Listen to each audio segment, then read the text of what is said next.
За өнөөдрийн шаббат өдрийн сургаалыг Бурхны үгийг хуваалцахаар Паул Котенко гэдэг ийм пастор хэлсэн байгаа. За энэ хүн бол одоо Австралид пасторын ажлыг хийдэг. За Австралийн Мельбурн гэдэг хотоос ирсэн. Монголд одоо анхны удаа ирж байгаа маа. Сайн байна уу? За Монголд ирсэн байгаад маш баяртай байна. Маш сайхан байна. Миний дүү тагтаа одоо тийжэдэг байсан. Харамсалтай тагтаа муур хоёулаа бол нэг тийм сайн зөгцдөггүй байсан. Тэгээд миний дижиж байгаа одоо муур маань шоу барих сонирхолтой. Яг л нөгөө муурны цаана төрлөх зан аашин тийм байдаг тийм. Тэгээ би өөрийнхөө дижиж байгаа муурыг болж илгүүл одоо шоуны араас хөөдгөө шоу барих гэж одоо тэмцүү тийм байдлахыг бол хичээгээд сургахыг хичээсэн. За тэгээд муур маань бол одоо нэг шоу барихлаарэ тэр шоуг одоо амандаа зугаад яг хаалганы өмнө авчаа тавьчихдаг. Тэнгүүтээ одоо бидний анхааллыг татах гал бол дуурайд эхэлдэг. Тэгээ муур бол тэр шоу байсандаа их одоо бахархалтай их л валдан байдаг. Мэдээж тэгээд одоо муур маань шоу барьчихлаа бид нар бол их дургуутслаа илэрхийлээд одоо дургуутслаа илэрхийлж байгаа харуулахын тулд муураа бол хэд хэд сайхан зөхиод авдаг байсан. Нэг удаа би одоо байшин хойдлын халаа гараад тэгээд одоо шатаар доош оруудаж явсан. Тэгээд хан төшүүлээд нэг юм ширээ тавьсан байдаг байсан. Тэгээд би шатаар доош оруудаж явтал тэр ширээн дээр одоо муур хэвтэж байгааг ажигласан. Тэгээд муур одоо шарины доор байсан байна. Тэгээд нэг хідэн үдсүүдийг бол одоо цаашаа одоо түлхэж байгааг би ажигласан. Тэгээд уртлынхаа хоёр хөлөөрөө бол одоо үдсүүдийг бол цааш нь түлхээд ингээд одоо нуугаад байсан. Тэгээ муур намайг одоо ирж байгааг хараад юу яасан гэж бодож байна. Тэгээд зүгтаацсан. Тэгээд би одоо юу нуугаад исэн бол гэж одоо тэр ширээнийхэн доогор нь дөнгөйг харсан. Тэгэл яг л одоо бодож ирсний дагуу тэнцээ одоо хідэн үд байсан. Дээрээс нь одоо цаана бол одоо өгсөн шоу байхыг харсан. Тэр шоу нь юу шоу гэхээр миний дүүгийн тижээдэг одоо тагтаануудын нэг нь байсан. Гэтэл чи одоо би ийм хэрэг хийцэн муур одоо яах вэ? Би тэгээд цаашаа ямар арга хэмжээ авсан гэдгийг бол цаашаа одоо хэлмээргүй байна. Би муурныхаа тухай өргөжлүүлэхээс илүү бурхан бид бүгдийг хараад одоо бид бүхнийг хэрхэн яаж одоо харддаг юм бэ гэдэг талаар илүү их ярих гэсэн тийм бодолтой. Муур заримдаа одоо буруу зүйлс одоо бидний хүсээгүй зүйлсийг хийдэгтэй адилхан бид ч гэсэн буруу зүйлсийг хийдэг. Гим нүгэлтэй хүмүүсийг бурхан хараад юу гэж боддөг юм бол та бүхнийг ямар нэгэн буруу үйлдэлийг хийхэд бурхан та бүхнийг ямар нүдээр хардаг юм болоо. Тэгээд бурхан гим нүгэл хийсэн хүмүүс яаж ханддаг тухай судалгаас өмнө зөвхөн Библийн одоо эхний хэсэг лөө одоо очсон дээр баха. Анх хүн гим нүгэл хийхэд бурхан хүнтэй хэрхэн яаж харьцсан үүндээс бид бүхэн бурханы тухай судалж бурхан ямар байдлаар бидний хүлээн авдаг вэ гэдэг тухай судалж болох юм аа. Хүн гим нүгэл анх хийх үед анхны тэр гим нүгэлтэй хүнд бурхан хэрхэн яаж хандж байсан бэ? Энэ тухай судалснараа бид бүхэн бурхан үнэхээр гим нүгэлтэй хүмүүстэй яаж харьцдаг вэ гэдгийг ойлгож мэдэж болох байх. Бурхан энэ дэлхийг төгс төгөлдрөөр маш гайхалтай бүтээсэн. Хүмүүсийн одоо амьдралд хэрэгцээтэй бүх зүйлс нь тэнд байсан. Харамсалтай нь анхны бүтээсэн хүмүүс бол Адам Эв хоёр гим нүгэл хийж бурханы одоо эсрэг муу зүйлсийг хийсэн. Тэгээд гим нүгэл үйлдэхэд бурхан тэр хүмүүст тухайн хүмүүст бол хэрхэн яаж хандсан тухай одоо Библиэр юу гэж хэлсэн бэ гэдгийг уншицгаая. Зөвхөн Эхлэл номын 3 дугаар бүлгийн 10 дугаар ишлээс одоо уншаад эхлэе. 3 дугаар бүлгийн 8-аас 10 дугаар ишлэл. Өдрийн зэрүүнд эзэн бурханы цэцэрлэг дундуур алхаж яваа чимээг сонсоод эр хүн ихнэлтийг хоёул эзэн бурханы оршихугаас цэцэрлэгийн модон дотор нуугджээ. Гэтэл эзэн бурхан хүнийг дуудаж чи хаана бэ гэж асуусан. Тэгэд хүн ингэж хариулжээ. Би таны дууг цэцэрлэг дотор сонсоод нүцгэн байсан учраас айж өөрийгөө нуусан юм а гэж хэлжээ. Яг л миний муур буруу зүйл хийсэн гэдгийг мэддээл зүхтаасантай адилхан Адамын хоёр ч гэсэн гим нүгэл хийнгүүтээ бурханы оршихугаас бурханы одоо өмнөөс зүхтаасан гэж бол хэлж байгаа.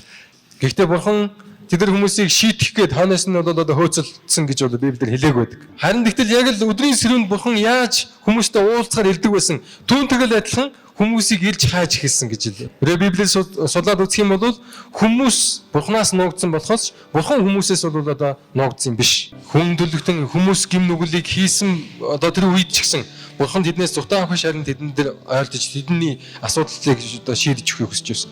Тэгээд бурхан гим нүгэлд автагдсан хүмүүст хамгийн анхны одоо хийсэн зүйл нь юу байсан бэ гэхээр бол нэг аврагчийг илгээнэ гэсэн амлалтыг өгсөн байсан. Бурхан гим нүгэл хийсэн хүмүүст аврагчийг өгнө гэж ирүүлнэ гэж амласныхаа дараагаар тэр хүмүүсийн гим нүглийн одоо үр дүн юу байх вэ гэдгийг хэлж өгч байсан. Бурхан ихэлж итгэл найдрыг өгсөний дараагаар тухайн хүмүүсийн хийсэн гим нүглийн үр дүн юу байх вэ гэдгийг нь хэлж өгсөн. Хүмүүс гим нүгэл хийгээд өмнө нүцгэн байна гэж өөрсдөө одоо боддгоо байсан бол одоо өөрсдөө нүцгэн байна гэдгээ ойлгож харж эхэлсэн. Тэгээд нүцгэн байна гэдгийг анзаараад одоо инженерийн модны навчаа өөрсдөө бол одоо бүр халахыг хичээж байсан.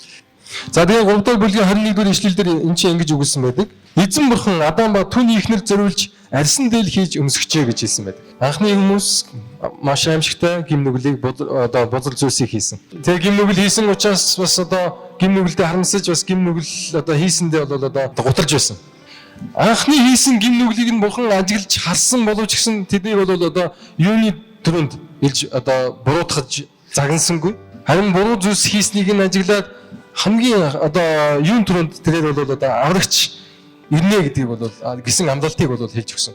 Тэгээд тэр хүмүүсийн гим нүглийн үр дүн юу байх вэ гэдгийг бол хэл. Ингээд бол гим буруугүй байсан нэгэн амьтныг бол одоо ядалж түүний альсыг нь бол нөмрөөснээр хүн бол одоо гим нүглийн үр дүн юу юм бэ гэдгийг бие махбодоор мэдрэх хэмжээтэй боломжтой болсон.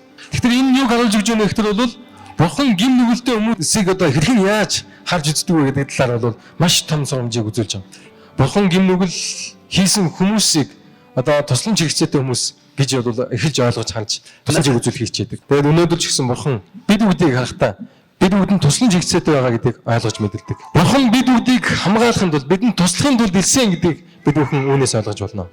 За тэгвэл анхны одоо хүн анх гим нүгэл үйлдэхэд ийм зүйлс тохиолдсон бол Есүс Христийн дэлхийд ирэхэд юу тохиолдсон бэ гэдэг талаар бас жоохон ярилцсан. Есүс бол бурхан. Есүс бурхан учраас Есүс гим нүгэлтэй хүмүүстэй хэрхэн яаж харилцаж байсан, түүнээс бурхан гим нүгэлтэй хүмүүстэй яаж харилцдаг гэдгийг бас олж мэдчих болох юм.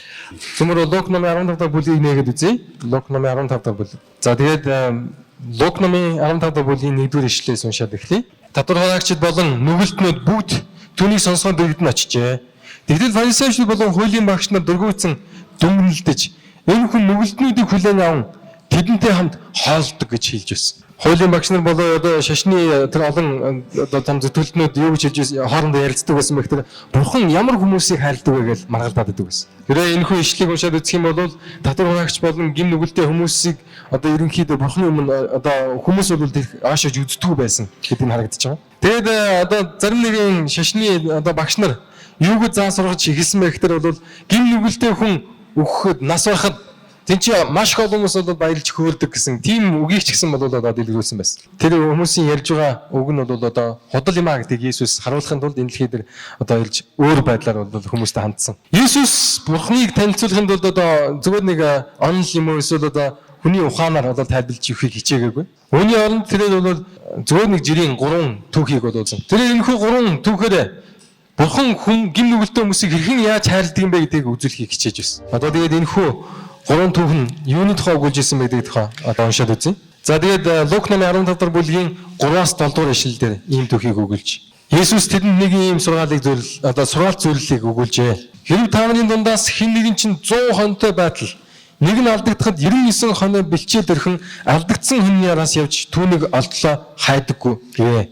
Тэгээд хоны олбол тэр баялтайгаар мөрөн дөрөв тэгнэн гэртээрэд анд нөхтэй болон хөршүүдээ хамттан дуудаж би алдагдсан хоноо олсон тул надтай хамт баялтан гэж хэлэх болно. 7 дугаар ишлэлдэр би тамарт хэлье. Мөн үүний адил гимших шаардлагагүй 99 зөвхт хүнээс илүүгээр гимшсэн нэг нүгэлтний төлөө Тэнгэр илүү их баяр хөөр болох болно гэж хэлж байсан. Бурхан хүмүүс анхаарал халамж тавьдаг гэдгээ харуулахын тулд Есүс энэ түүхийг бол хэлсэн. Ялангуяа гим нүгэлтэй хүмүүсийн бурхан одоо өшөөж уучлахыг хүсдэг, халамжлахыг хүсдэг гэж хэлж байна. Гим нүгэлтэй алдагдсан нэгэн хүн дахин бурханд ирэх үед бол деваажинд одоо олон тэнгэр ичнэ баярлдаг, хөөрдөг гэж бол хэлж байна. Тэгээд та бүхэн Есүс Христэд зүрх сэтгэлээ одоо зориулж усан баталгаа баптизмыг хүртэхэд деваажинд баяр хөөр болж ирсэн гэдгийг та бүхэн ойлгож байгаа. Та бүхэн зөвхөн бол деваажинд ирэх баяр хөөргийг одоо болгоод өнгөрөөгүй бас сүмдээ ч гэсэн баяр хөөр болсон гэдэгт би найдаж байна. Тэгээд Есүс зөвхөн нэг түүх хэлээд зогссонгүй цаашаа дахиад түүхүүдийг өгүүлж эхэлсэн. 8-аас 10 дахь ишлэлдэр ийм түүхийг өгүүлж. Нэгэн эмэгтэй дарман мөнгөн зоос байжээ. Хэрэг нэг зоосоо алдчихвал дэлгүүгээ асан гэрээ шүлдэн өнөөхөө отлоо ихэд чагуу хайхгүй гэж юу? Тэр эмэгтэй алдсан зоосоо холмогцоо анд нөхөд хөршүүдээ хамттан дуудаад тэдэнд би алдсан зоос олсон тул надтай хамт баярлагтун гэж хэлэх болно. Би тавд хэлье. Мөн юуны адил нэг нүгэлтэн гимшүүл бурхан Тэнгэр элч нарын оршихуд баяр хөөр болно гэж бол хэлсэн байсан. Тэгэхээр бол бурхан гим нүгэлтэй хүмүүсийг ирж хааж тэр хүмүүсийг бол одоо уучлж өшөөхийг хүсдэг юм а гэдгийг бол энэ хүү түүх өгүүлж байгаа. Тэгээд гин нүгэлтэй хүмүүсийг олж аваад маш их баярлж хөөрдөг гэж бол хэлж байна. Та нар маш их үнэтэй зэнтэй зүйлсээ алдж байсан удаа бий юу? Тэгээд та бүхэн үнэтэй цаатай зүйлсээ алдчаад түүнийгээ ирж хааж байсан удаа бий юу? Олчоор ямар сэтгэл төрж байсан бэ? Тэгтэл бол бурхан ч гэсэн яг гин нүгэлтэй хүмүүсийг олж аваад гин нүгэлтэй хүмүүс өөр дээр нэрэхэд бол маш ихээр баярлж хөөрдөг гэж бол хэлж байна. Есүс өөр нэгэн түүхийг цаашаа үргэлжлүүлэн ярьж эхэлсэн. 11 дээр ишлээсмэр уншия. Баахан эцэгтэй Аава эд хөрөнгнөөс оногд хувийг минь надад өгөөч гэхэд эцэг нь хоёр хүүдээ хөрөнгөө хувааж өгвөө. Хэдхэн өдрийн дараа баг хүн хамаг юм хамаад алс холын оронг зорин оджээ. Тэнд тэр дул зоргоор амьдарч эд хөрөнгөө өрн таран хийв. Түүний бүх юмаа барж дуусгаад тэр хүн нутагтанч сүрхий өсгөлөн болж тэр юмар гачигдаж эхлэв. Тэгээд тэр явж уг нутгийн нэгэн хүнийг бараадах болж гинэ.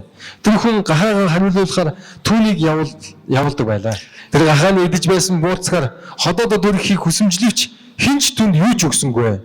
Тийхүү тэр ухаан эцгийн минь хөсөлсөн хүмүүсийн хичнээн талгаар элбэг дэлбэг байдаг үлээ. Гэтэл би энд өлсөж өгөх нь гэж хэлж. Би босоод эцэг рүүгээ очие. Тэгээд түнд аава би Тэнгэрийн эсрэг таны өмнө нүгэл үлджээ гэж хэлэх болно. Би цаашаа таны хүүг идэх нь зохисгүй. Харин намайг хөснийхөө нэг хүн болгооч гэж хэлье. Тэгээд тэрээр босож эцэг рүүгээ явжээ. Харин эцэг нь түүнийг холоос хараад ихэд өвдөн гүйжилж тэрэн үнсв. Хөөн түн аава би Тэнгэрийн эсрэг таны өмнө нүгэл үлджээ. Би цаашаа таны хүүг идэх нь зохисгүй гэв. Харин эцэг нь боолуудаа хамгийн сайхан хувцас хурдан авчир. Түүний хувцас галт нь бүгж зөө, хөлд нь гутал өмсөг, тарган дугуйл авчирч нядал, бүгдээрээ найлж цэнги. Учир нь энэ хүн маань өгсөн байсан юм гэвч одоо амилжээ. Тэр алдагдсан ч олдлоо гэж хэлж. Энэ хүн түүхээс бурхан гин нүгэлтэй хүмүүсийг ямар ихээр хайрлж өрөвддөг юм бэ гэдгийг харуулж өгч байгаа. Энэ түүхэн дээр бол эцэг нь мэдээж хүүгээ ирж хайсан гэж бол өгөөлөг байгаа. Гэхдээ бол эцгийн хайр, хүүгээ хайрлах тэр хайр нь хизээч хөрж алга болоогүй. Хүн тэгээд эцэг дээр очие гэсэн хүсэлтэй болж эцэг рүүгээ очиж ядаж эцгийнхээ боолны гэсэн хүсэлтэй болоход Библиэлд эцэг хүүгээ маш ихээр өрөвдсөн гэж хэлж байгаа. Таны хүү чинь ч юм уу эсвэл ах トゥ ус чинь ч юм уу хэн нэг нь гэр орныхаа бүх үйл хөдлөнгийг өрн таран хийсэн бол амьдралаа өрн таран хийсэн бол та яаж хандах вэ? Буруу замаар бүх үйл хөдлөнгөө мөнгөө өрн таран хийсэн тэр хүү юм уу эсвэл хамаатныг бид нар шийдэх эсвэл ямар нэг муу байдлаар хандахыг хичээнэ. Харин тэгтэл бурхан гин нүгэл хийсэн яг энэ хүүтэй адилхан бүх амьдрал өрн таран хийсэн ийм хүмүүсийг бол хайрлаж өрөвдөж байдаг. Бурхан хүн болгонтой ийм л агуу хайраар хандж байдаг. Бурхан үргэлж бид үдийг энэ гин буруу гимтэй энэ буруу амьдралаас холдож хагцаасаа гэж хүсэж байдаг. Тэгэд Есүс зөвхөн нэг зүйлийг л ойлгуулахын тулд ийм 3 түүхийг ашигласан гайхалтай санагддаг. Ихэвчлэн Есүс нэг сугаалт үлгэр юм нэг түүхийг ярьж өгөөл тэгээд утга гол хэлэх гэж байгаа зүйлээ ойлгуулдаг байсан. Есүс 3 түүхийг хэлсэн юу харуулж өгч байгаа вэ гэхээр бол энэ Есүсийн хэлэх гэж байгаа зүйл нь маш чухал гэдгийг харуулж өгч байгаа. Есүс өөрийнхөө хэлэх үгийг маш тодорхой ойлгомжтой болгохын тулд 3 удаа ийм түүхийг ашигласан байж байна. Есүсээ зүгээр нэг түүх хэлэл өнгөрөхөд их амархан байх байсан. Тэгээд бид нар бол австралч юм эсвэл англиар ярьдаг хүмүүс бид нар юу гэж ярьдаг вэ гэхээр бол ярих нь бол үн цэнтэй зүйл биш гэж боддог. Зүгээр нэг үнэгүй зүйл. Хинч бол ярьж чадна. Ярьсан шиг бас амьдрал дээр үйлдэж чаддаг нь, амьдрал дээр харуулж чаддаг нь ямар вэ гэдэг нь их чухал байдаг. Зөвхөн нэг түүхэн дээрээс бурхан та бүхэнд хайртай гэж хэлчих нь маш их амархан. Харин Есүс гим нүгэлтэй хүмүүстэй яаж харилцаж байсан маш нөлөө үзүүлж байсан. Библиэлд гим нүгэлтэй хүмүүстэй бурхан Есүс Христ хэрхэн яаж харилцаж байсан тухай маш олон түүхүүдийг өгүүлсэн байдаг. Сүмэр Иохан номын 8 дугаар бүлгийн 1-ээс 11 дэх ишлэлийг уншаад үзье. Иохан номын 8 дугаар бүлгийн 1-ээс 11. За 1 дэх ишлэлийг сүмэр хамтдаа уншия. Харин Есүс чидүүн уул руу явв. Өглөөрч түүнийг сүмд дахин ирэхэд хүмүүс бүгд түүн рүү ирцгээв. Тэр сууж тэднийг сургаж эхлэв. Хуулийн багш нар болон фарисеучуд завхаалж байгаа баригдсан нэгэн эмэгтэйг авшаад голдоо зогсоо. Тэд Есүс тандаад багшаа энэ эмэгтэй завхаалж байхад нь үйлдэл дээр нь барьсан юм аа. Ийм эмэгтэйчүүд рүү чулуу шидэхтэн гэж Мосегийн хууль тушаасан. Харин та юу гэж хэлэх вэ гэж асуусан. Тэд Есүсийг буруутгах шалтак хайхын тулд түүнийг сорин ийхүү асуужээ. Гэтэл Есүс бүхийч хуруугаараа газарт бичв. Харин тэд зогсоо зайгүй асуусанд Есүс цэг зогсоо тэдэнд хандаж та нарын дундаас нүгэлгүй хүн эхлээд энэ эмэгтэй рүү чулуу шид гэж хэлжээ. тэрээ дахин бүхийж газар бичиж эхлэв. Үүнийг сонсоод тэд ахмадуудаасаа эхлэн нэг нэгээрээ гарч явсаар ганц Иесус үлджээ. Иесус цэг зогсож тэр эмэгтэй тэд хаан байна вэ? Чамайг хэн ч шийтгсэнгүй юу гэж асуусан. Тэгэд эмэгтэй эзэн хэн ч шийтгсэнгүй гэж хэлв. Иесус түнд хандаж би ч чамайг шийтгэхгүй. Яв. Үүнээс хойш дахин нүгэл би үлд гэж хэлжээ. Иесус яг амьдрал дээр гим нүгэлтэй хүмүүстэй уулзах үедээ яг л ийм байдлаар ханддаг байсан. Иесус тэр гим нүгэл үйлцэн гэж хэлж байгаа эмэгтэйг одоо хараад би чамаа буруутгахгүй гэж хэлсэн.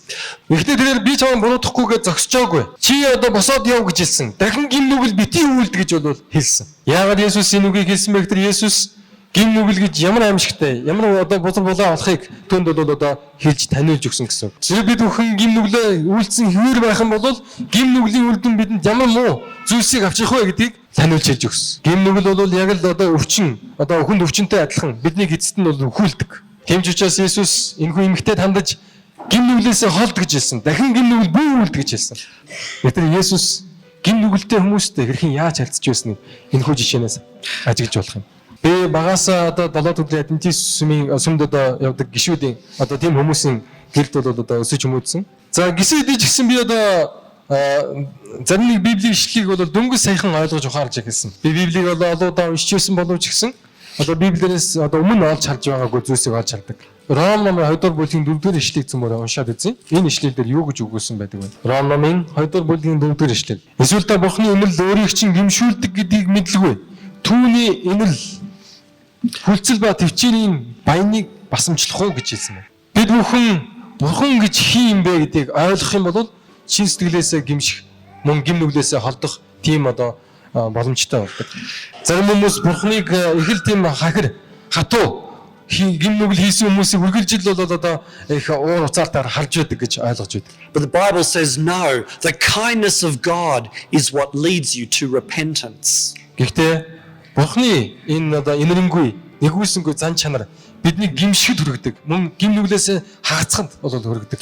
Бурханаас эсвэл түүний шийдэглээс айж гимшин, гимээсээ хагацна гэдэг бол одоо тийм сайн зориг одоо биш. Зохиолж байгаа баригдсан гэхдээ энэ хүү эмэгтэй Иесусийн уучлал өршөөл нэгүслийг мэдрээд гим нүглээсээ хагацсантай адилхан бид бүхэн ч гэсэн бол одоо Иесусийн нэгүслийг ажиглах харах тусам гим нүглээсээ хагацъя гэсэн хүсэлтэй болдог. Тэгээд өнөөдөр энэ чийсэн хүн болгон Бурхны энэхүү өршөөл уучлал нэгүслийг бас одоо ойлгож мэдэрж байгаа хаа гэж би найдаж байна. Тэгээд түүнээсээ улбаарж гим нүглээсээ салъя гэсэн хүсэлтэй болж байгаа.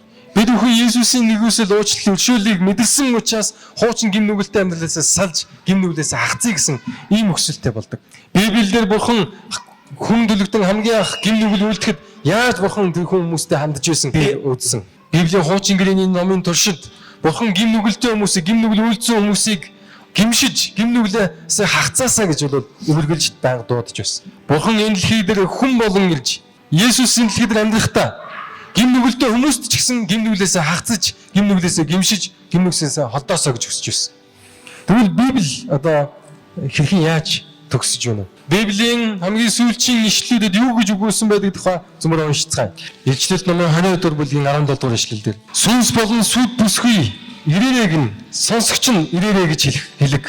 Цангас нь нэг нь эрг, хүссэн нэг нь амийн усыг өнгөө авах. Библийн туршид Бурхан гим нүгэлтэй хүмүүст хандаж, гим нүглээсээ хагацж, гимшиж надад буцаж ирээч гэж өөртөө дуудаж ирүүлж байна. Библийн төгсгөлч гэсэн яг энэхүү төгсгөлийн ишлэлүүд ч гэсэн Бурхан дахин бид бүхэнд юу гэж хэлж байна гэхээр над дээр буцан ирээч, над дээр ирээч гэж бол өөртөө дуудаж байна. Над руу ирээч гэж бидний дуудаж. Надад амийн, мөнх амийн ус, мөн одоо гим нүгэлтэй буюу амьдралын одоо энэхүү ямар ч амьгүй усыг битгий уу гэж бол Иесус хэлж байна. Над руу ир гэж хэлж байна.